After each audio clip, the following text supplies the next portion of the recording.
Hello, everybody. This is Chris DeFirio with Keys to the Shop. Welcome to this edition of Shift Break. Just a short episode. It comes out every Thursday to help you with tips and tools to help you in your career. And as always, we've got a great topic to discuss that I think really is going to help you a lot. Now, today's episode is brought to you by Square Payroll.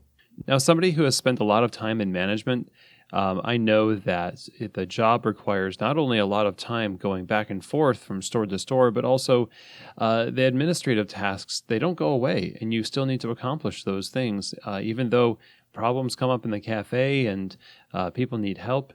So having tools to make your job easier and get those administrative tasks done is really, really critical. And that's why I'm excited to let you know about the new Square Payroll app. This app can do anything you can do on a desktop. You can set up an account, pay your team. It is fully integrated with Square for payments, time cards, even tips. And Square can even take care of your withholdings, your tax withholdings, payments, and filings automatically at no extra cost. And the best thing is that they have flexible and transparent pricing that scales with your business. So it's just $29 per month plus $5 per employee per month.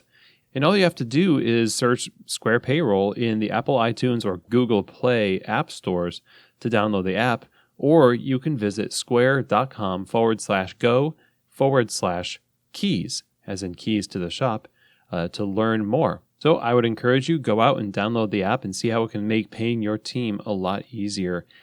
My thanks to Square for their support of Keys to the Shop. All right, so today we are going to be talking about pumpkin spice lattes.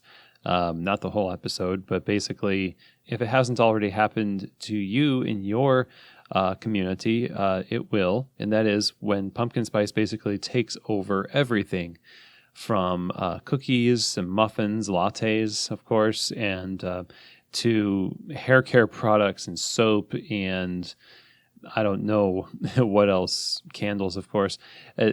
Anyway, pumpkin spice is just everywhere, and it's for a good reason. These are nice spices. They taste good. A pumpkin pie tastes great, and we want great tasting things. And so why not? Why it just builds and builds, and people keep buying these things because they like it. And there's a part of us, I think, in specialty coffee that doesn't like so many people liking the same thing. Unless, of course, we make it. And then we're like, oh, well, we made it. And so therefore, if a lot of people like it, it shows that we're making progress. So there's this kind of elitism that kind of surfaces during pumpkin spice latte season when it rolls around. And it's sort of a us versus them mentality in a way. I just want to talk about how that's really not helpful. And one of the things that it really fosters is this idea that if it's popular, it can't be good. Now, I think as an industry, we've progressively moved away from that. But I remember when starting in coffee, there was a lot of trying to differentiate yourself by completely ignoring what was happening in places like Starbucks and trying to reinvent flavors for yourself. And I'm not against inventing flavors, but when you try to do something as an antidote to what you feel is wrong someplace else, I don't think you're getting the most out of that situation. So what I would like to encourage us to do is to embrace the seasonal flavors and tastes that have been established in our communities. Now, I'm talking in the United States. I know that everywhere in the world does not share the same taste for pumpkin spice. Maybe it's something else that is to you this symbol of mass-marketed flavor that you don't want to do in your cafe. But one of the things that I think smart retailers do is they embrace the pre-existing flavor preferences of their customer base, and they try to satisfy it without making them feel bad for liking it. They put their own twist on it. You can put your own twist on a pumpkin spice latte. People have used different types of squash, like a butternut squash, and you can even try to use like Blue Hubbard or something like that, a nicer type of pumpkin instead of a pie pumpkin. You can try different spice combinations because you're really trying to satisfy that spiced latte flavor expectation. And I think that this idea that we kind of get forced into having to serve these things year after year, like every winter, do you have peppermint mochas? And every summer, what are your like cold and fruity drinks? And every fall now, pumpkin spice. So at one side of things, you could think of it as being held hostage by these waves. On the other, it's nice to know that you can expect people to ask for a particular thing. Now it gives you kind of a canvas to paint on, and you can do these different twists on the drink.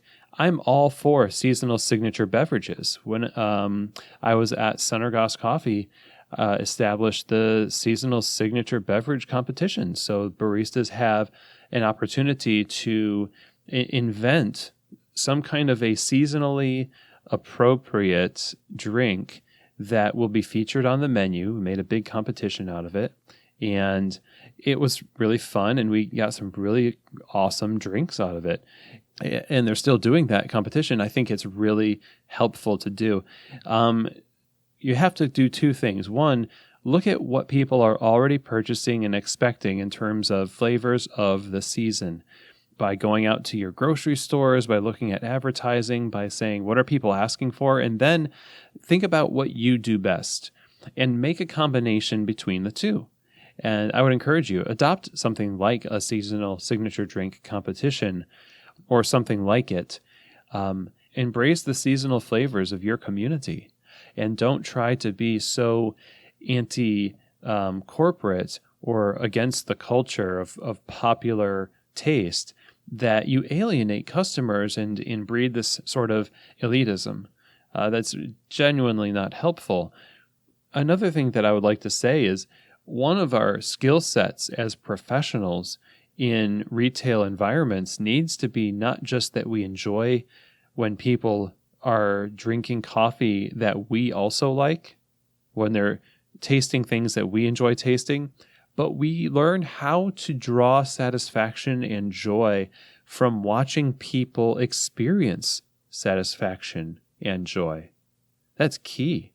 And I think by having this attitude that I want to enjoy watching people enjoy the space, that will bring a lot more freedom, a lot more joy to you in the long run.